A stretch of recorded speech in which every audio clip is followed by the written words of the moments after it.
edition of Casa e Cucina. We get a very special show for you today. We're going to meet some very special people in some different, really a different field. Some Italian Americans, beautiful people. Today we're going to make stuffed focaccia. Focaccia is an Italian bread. There's many, many different ways that people prepare it, but today we're going to make stuffed focaccia bread. That's right. Now, I've never done this before, and I came up with this idea, and I'd like to give you something different. So, io sono Chito Valentino e questa è Casa e Cucina. Sit back and enjoy a great Italian-American show.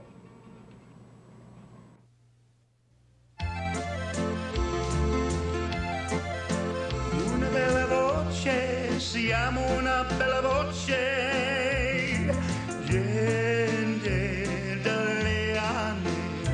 Una bella voce, siamo una bella voce, gente dalle anni.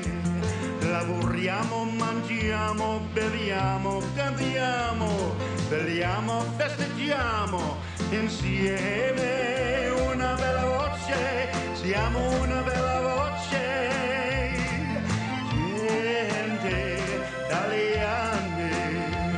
Lavoriamo, mangiamo, beviamo, cantiamo, belliamo, festeggiamo insieme.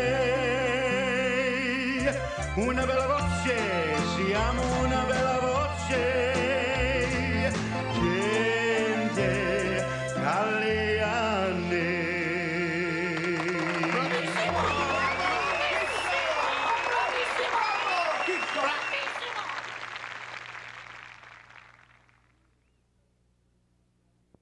Okay, this is really a special treat. Stuffed focaccia.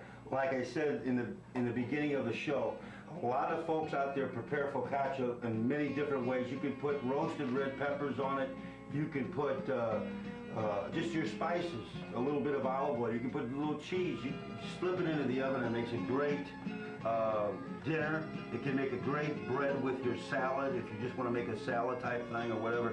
Now all the ingredients I have here came from Di Gregorio's on the Hill. And everything here is pretty much under, I'm going to say $12. But you may use some of the things like the cheese. Now I want to talk about this Gorgonzola cheese. This is the Stella brand cheese. Now a couple of weeks ago, if you would watch my show on a regular basis, you saw me interview Frank Stella. He's out of Detroit, Michigan. And this is some of the finest cheese on the market today. Stella Gorgonzola cheeses. They make all kinds of different types of cheese. When you go to your grocery market or whatever, look for that brand name, Stella. You can't go wrong. Quality product, beautiful product. And I especially love this Gorgonzola cheese. Now you might be at home saying, Gorgonzola, my God, I don't like Gorgonzola cheese. Well, let me tell you, there's many different ways you can cook with different things that you don't like that'll add a flavor out of this world. But I'm getting a little bit ahead of myself. The first thing you want to do, again, all of this stuff came from Di Gregorio's on the Hill. This focaccia is $1.99 down there at Di Gregorio's. The first thing you want to do is you want to open it up, take it out of the bag here, because you don't need the bag. You can discard it if you like. Anyway, it goes over to the oven. And you want to set your oven. I'm just going to put it right on the rack. I'm going to put it over there for a couple of minutes at 3 1/4. Then we're going to come back over to my work counter here.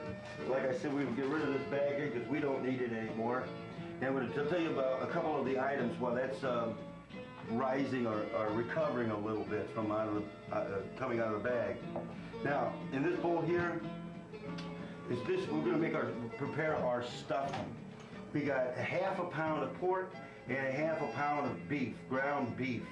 You're going to mix that together. You're going to put just a pinch of pepper and a pinch of salt in there, maybe 2 pinches of salt to bring the flavor out. And you're going to mix this together with your hands. Just break it up, mix it all together with your hands. Okay, first thing you want to do is you want to heat your pan.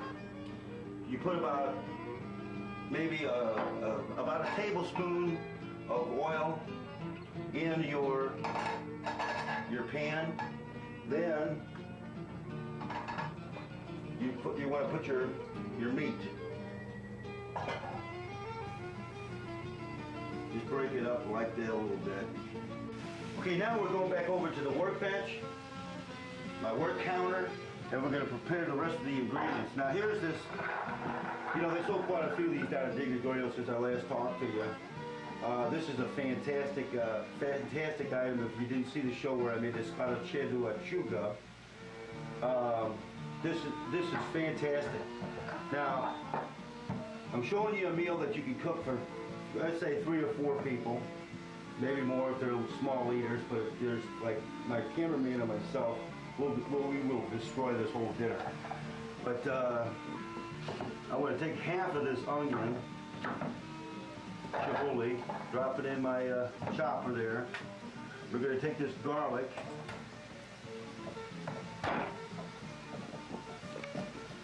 and break it up so we can take the skin off here. Discard it, throw that in there.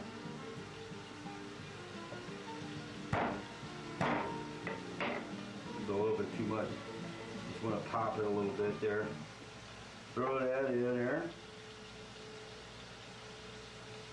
3 cloves of garlic.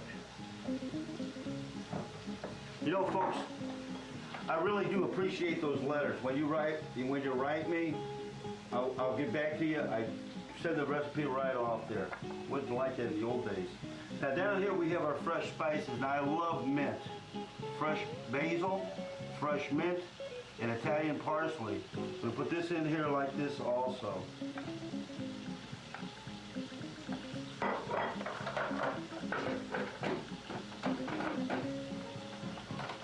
Give it a couple of turns. Okay, it's ready to go. Just a couple of turns. You see how that works, folks? It is a time saver. Look at that. It's chopped just the way I like. Now you're going to drain the fat. Reserving just about maybe a tablespoon or so. Back. Maybe that's a little bit too much. I'd say about a teaspoon. And then you're going to add about a teaspoon more of olive oil.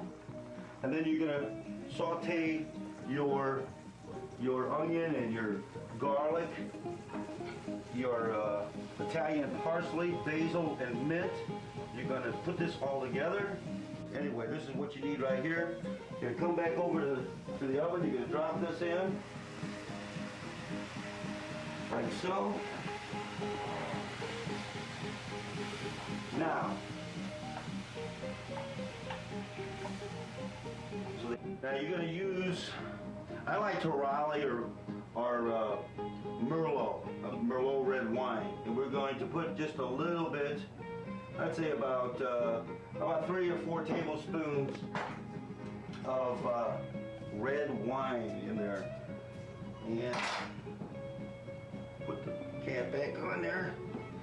Again, we're going to reduce this down. So, while this is reducing down a little bit, we got some time to take you on a very special interview. So, just relax, sit back. This is going to be fun, I promise you.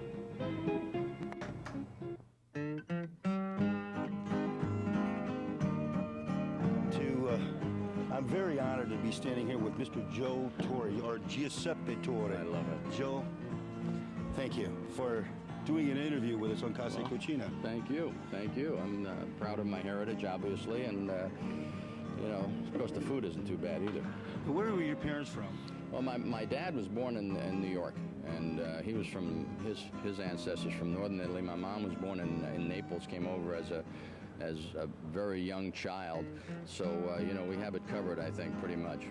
So, and now you're married to, your wife's name is Alice? My wife's name is Alice. She is German-Irish, but she does a pretty good job of making the pasta, I'll tell you that right now. And in fact, she had to convince me, because I know when I was young growing up, my mom, you know, the favorite things we used to have was always a lot of cheeses in it, lasagna especially, and everything was pretty fattening. And my wife, it took a German-Irish to convince me that eating pasta wasn't fattening, and it's been my main source of nourishment lately. And you have 3 children? I have 3 children. I have a son, Michael, who who lives in New Jersey and works for a brokerage firm. I have a stepdaughter who lives in Milan, Italy, actually. Ravignani is her name, married to a set designer over there, Gianni. And then my youngest daughter, Tina, who is living in St. Louis with us, and she is working as a paralegal and is a graduate from Boston University. Joe, I wanted to ask you, when did the dreams begin? And it took a lot of work to be where you are today. Well, the dreams began. I was, brought up in a family in Brooklyn, New York. I'm one of 5 children, the youngest of 5 children, so I was pretty spoiled. I had more than one mother. I had my 2 older sisters who were like my mothers also. And my brother Frank, who was the next youngest in the family, was a Major League Baseball player at the Milwaukee Braves. And he was always pretty much my idol. And my dreams began when, he was in the big leagues when he was about, actually 25, but he started when he was 19 and then went in the service for a couple of years. So, my early teens became a Milwaukee Brave fan and pretty much followed him all over. Used to work out with him at different ballparks around the league. And being from New York, I was fortunate that we had the Brooklyn Dodgers and the New York Giants at that time, and when they came into town, the Braves, I used to go out to the ballpark and work out and really get a feel of being on a big league club. And then all of a sudden, I'm in the big leagues at age 20, catching the same players that I had met just from going to the ballpark with my brother, the Spahns and Burdett's and Buells, and playing with Eddie Matthews and Hank Aaron. It was quite a thrill. What would you offer to the children out there that have dreams of playing Major League Baseball? This is a tough question. It's a tough question. The thing is, you have to just make sure that there's a lot of work that goes into it, but follow your dreams, because I always tell the players, not only youngsters, but players, that you're just borrowing this. It's going to disappear very quickly because you're only allowed to do this for so many years before, you're going to have to make room for the younger players. But for the youngsters, just go out there and enjoy playing. I think it's very important that you enjoy playing the game, because you get to this level and it becomes a little more work, but you still have to enjoy it to have it work for you. And the most important thing is to put in plenty of practice. I know a lot of youngsters or a lot of people come out to the ballpark and they see these guys play for 9 innings, but they don't realize how much time goes into one particular day. Most players are out at the ballpark here at 2:30, 3 o'clock for a 7 o'clock game at night. So they do a lot of work before the games. Of course, play hard during the games, and then after the game, it's awfully tough to leave it here at the ballpark, whether you win or lose. Well, for an Italian American to make it all the way to the major leagues like you have, and to be the wonderful coach of the manager of the Cardinals, we're very proud of you. And I have a couple of things here for you, Joe. This is a certificate of appreciation presented to Mr. Joe Torre, and I did this myself. Usually I have it professionally done, but for maintaining a positive image of the Italian American, awarded at Busch Stadium, St. Louis, Missouri, this 23rd day of May. And it's signed by Antonino Lombardo of the Il Pensiero and myself of the television program, which spotlights the Italian Americans in St. Louis. And here's a copy of the newest newspaper, and the Italian of the month is El Lordo, Mr. El Lordo. I don't know if you know him. I certainly do. Mr. Lordo is a good friend of mine, and Keith, I want to thank you very much. I will treasure this. Well, we're very proud of you, as we are of all the Italian Americans on the team, and God bless you, and thank you again for this interview. I really appreciate it. Thank you, Keith. You bet. Right. Ciao. Ciao.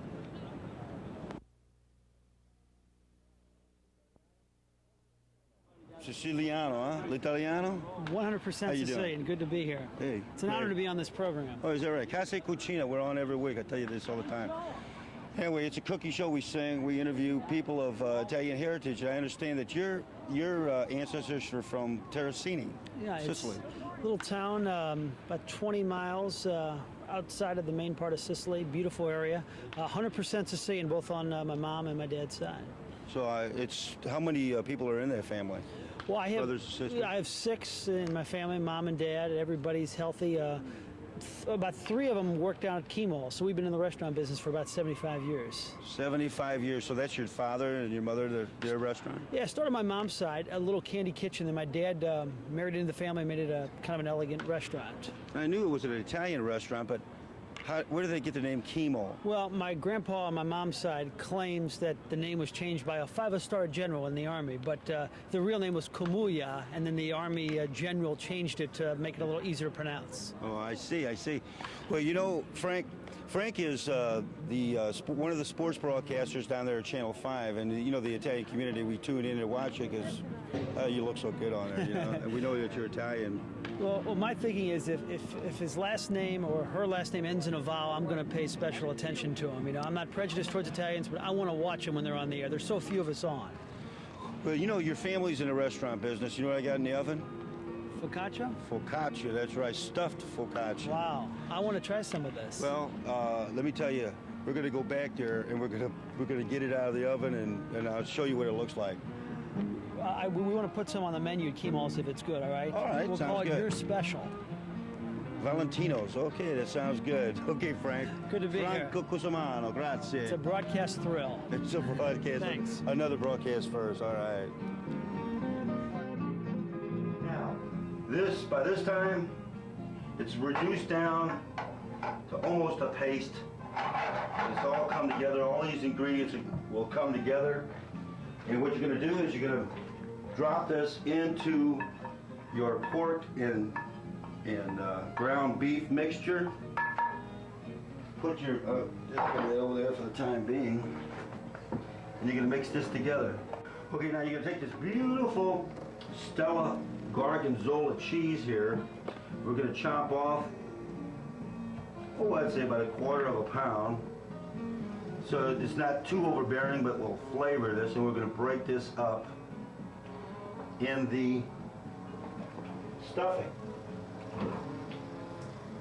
I think the best way to do it is to turn it upside down. And very carefully, and the reason you turn it upside down, because if you go through it, you can pretty much judge the way it is. If you go through the top of it, that's okay, because the bottom, you want the bottom to remain full. And you just cut it open like so. Now this is a little bit too stiff. I wanted it to recover.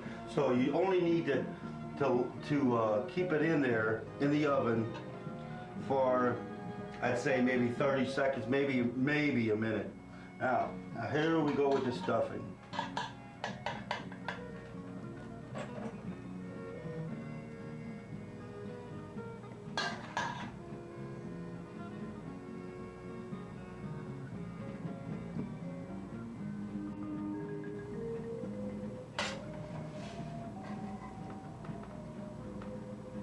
You added some. Huh? You added that part of that. Now you want to squeeze this probably to the end here like so. And we're going to lay this on an ungreased cookie sheet. But everything in the side is cooked. So what we're going to do here on the top is we're going to put a little bit of olive oil. Got some rosemary. And what I'm going to do, you always take, when you got dry spices like this, just flip them, squeeze them, pinch them, break them in your fingers, between your fingers, over the top. Freshly grated Parmesan cheese I'm going to put over the top. Okay, now it's ready to go into the oven. 3 1/4. Now, like I said, it's my first time doing it, so we'll come right back after this. And so just sit back and enjoy. This is what the show's all about. Just sit back and enjoy. This is our tribute to our ancestors.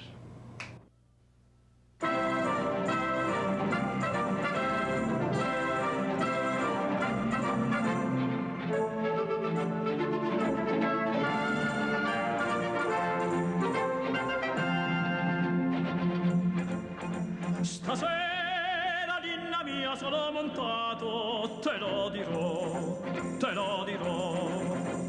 colà dove dispetti un cuore ingrato, più far non può, colà cocente il fuoco ma si fugge, ti lascia star, e non ti corri appresso, non ti spruggi, a riguardar,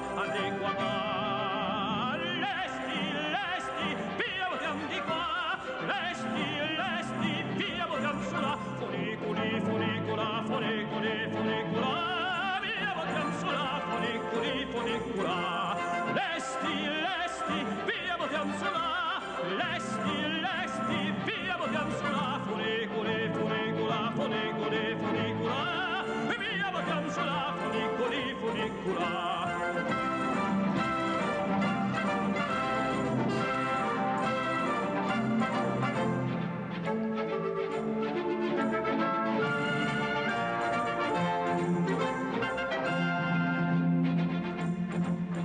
Stasera, ninna mia, sono montato, te lo dirò, te lo dirò. Colato, me dispetti un po' d'ingrato, più far non può, più far non può. Colato, cente poco, ma si fogge, ti lascia star. E non ti corri appresso e non ti sfoggi a riguardare, a riguardare. Lesti, lesti, via vogliamo di qua, lesti, lesti, via vogliamo sulla, funicoli, funicola, funicoli, funicola, via vogliamo sulla, funicoli, funicola. Lesti, lesti, via vogliamo sulla, lesti, lesti, via vogliamo sulla, funicoli, funicola, funicoli, funicola, via vogliamo sulla, funicoli, funicola.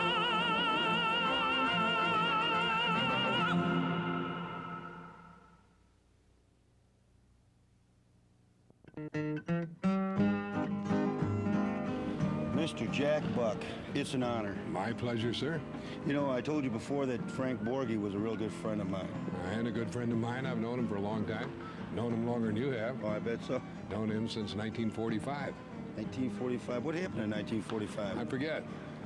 I think the war came to a close. He and I were both in it, both with the 9th Infantry Division. Then when I came here to St. Louis in 1954, I got to know him again, and we've been together frequently since 1954. Now, you used to live on the hill. I did. I lived, first of all, when I came to St. Louis, on the Kings Highway with a family of a baseball player who was with the Cardinals. And because of that, I was very close to the hill, and I met a fellow there by the name of Pete Colombo, a real estate man that a lot of people everybody on the hill knew. And he found a house for me at Elizabeth and Macklin, next door to Di Gregorio and across the street from Midge Barra, and a couple of blocks from Ruggieri's restaurant. And I got to know him on the same street that Yogi Berra grew up on, and Joe Garagiola. And I had a lot of friends out there, the Bob Zone and Ferlissi and Joe Buffalo and Tony Blue, and I knew the whole gang, and we used to play gin rummy at the Ballerina Lounge there on Southwest Avenue, and bowl at the Palace Bowl there on Southwest. And of course the Canetto brothers were both very good friends of mine when they had the drugstore. And Ruggieri's. And Ruggieri's, of course. And back at Ruggieri's. Oh, yeah. And all those people were very good friends, and they're all nice people.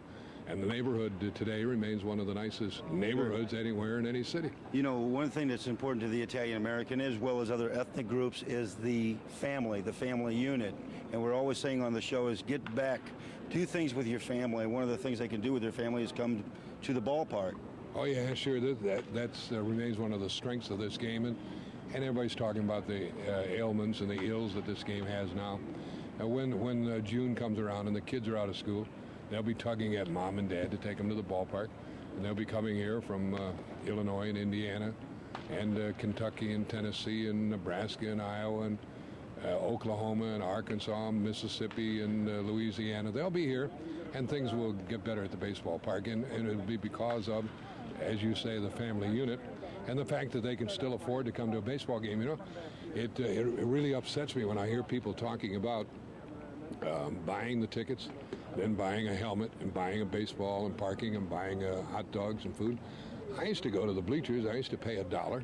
I sat out there in the bleacher and watched the ball game. I didn't have to buy a souvenir. I didn't need a souvenir. And I rode the streetcar. I didn't need an automobile. I didn't have to pay for parking. And I didn't have to have a Coke and a hot dog. In fact, I couldn't afford it. So I just came and went to the ballpark. And I spent whatever the ticket cost. So a lot of people distort the economics of this game, and they say it costs $100 for a family of four to come to the baseball game. It doesn't. You know, you could ride the Redbird Express, you could ride the Metro Link down here, you could buy the tickets, eat dinner before you come to the game, and go home like you're supposed to after the game, and then it'll cost you $30 or $40, not the $100 that people talk and write about. Well, Joe, Mr. Buck, I know you got to get back upstairs to broadcast. The game's about ready to start here. Right. We'll have some Pretty fun soon. tonight. We'll have some fun tonight. Listen, yes, I want you to know that the Italian community we're very proud of you. We love you. Thank you very much. And I'm up there. I'm not gonna 45, and I grew up with you. Okay, good. And I love you. Hello to all of the folks on the hill. You bet. I'll tell everybody you said hello. I enjoyed living there. You bet. Ciao. Tommaso Pagnazzi. How you doing? All Pretty right. good. All right. Good to see you. Thanks a lot for the interview here. You know, they pronounce this show, we just got finished talking, in the States, is Pagnazzi. Tom Pagnazzi, when you come up to the plate or whatever. And I want you to know that there's an 80-year-old lady that lives on the hill, and every time you come up to the bat, she says, "Oh my God, it's Tommaso Pagnazzi." That's right. And that's the way you pronounce it. That's, I mean, that's the way they pronounce it over there. I've had brothers that have played over there, and, I was born here, and that's all I know is because when they came over, it was, somehow it was changed the pronunciation to Pagnazzi, so. I read your biography in the Cardinal media kit, and it's like a who's who of baseball. It took up 2 pages. Well, I think that's because I've been here so long. But you're not that old. No, I'm 32 years old, but I mean, very rarely in today's baseball, era that the guy comes up through their system, and I've been in the big leagues 8 years now, and I came in 1983 with the Cardinals, minor league system, so I've been in their system for 12 years now, and that's kind of unusual now. But Tom, it takes a lot of work to get to where you are today. And we asked Joe Torre a little bit about what advice he can offer to kids out there that are playing baseball, that have these dreams. It is pretty tough to get up to the major leagues, but what could you offer? What little advice could you offer these kids? Well, I mean, I think the main thing is you have to take care of your education first. Very few guys are going to make it to the major league level, but whether you make it to the major league level, minor league level, college, is if you get an education out of it. And I think that's going to benefit you. And if you're able to move on, that's great. But the most important thing is you have to play, whether it's football, basketball, baseball, whatever it is. Go out and play and enjoy playing. I think that's what's happening today is you don't see the kids. When I was growing up, we were in the park all day long. After school, all day during the summer, we were in the park playing. And today, the way this society is, kids aren't allowed to play in the park the way we were able to play, the way our parents were able to play, and that's the unfortunate thing. But try to get out as much as you can with your buddies and play. Well, Tom, we're Tommaso, we're proud of you, man. And I've always wanted to say this. If I was ever standing next to this guy, I wanted to say, I love your style of playing, man. You are so aggressive out there, and to me, the catcher's like the guts of the game. He stands back there. He's standing so close to the batter and. Well, I appreciate that. That's the only way I know how to play. Even when I'm playing my wife in backgammon, I'm like that. Well, it's a team. Well, exactly right. You have to go out, and this is really an individual game in a team concept, and you have to always keep that in perspective. You're there for the team, but everybody has to do their part they have their job to win. And if you don't do your part, that separates the good teams from the bad teams, and hopefully we can do a lot more good things than bad things. He's not really Italian. That was Joe Torre. He said he's not really Italian, but hey, Tommaso Pagnazzi, we're proud of you. The Italian community is really proud of you because we know how hard it is to get to where you are today, and you're doing a great job. And keep on keeping on. Thank you very much. Listen, I got some stuffed focaccia in the oven, so we're going to go try that out. Sounds good. In the show. Okay, brother. Sounds good. Ciao. Ciao, arrivederci, ci vediamo, addio. Ciao, arrivederci, ci vediamo, addio. Il programma è finito, tanti auguri a tutte voi. Ci vediamo presto nel prossimo programma, sì, è vero. Addio a tutti. Ciao, arrivederci, ci vediamo, addio. Il Signore te benedetto.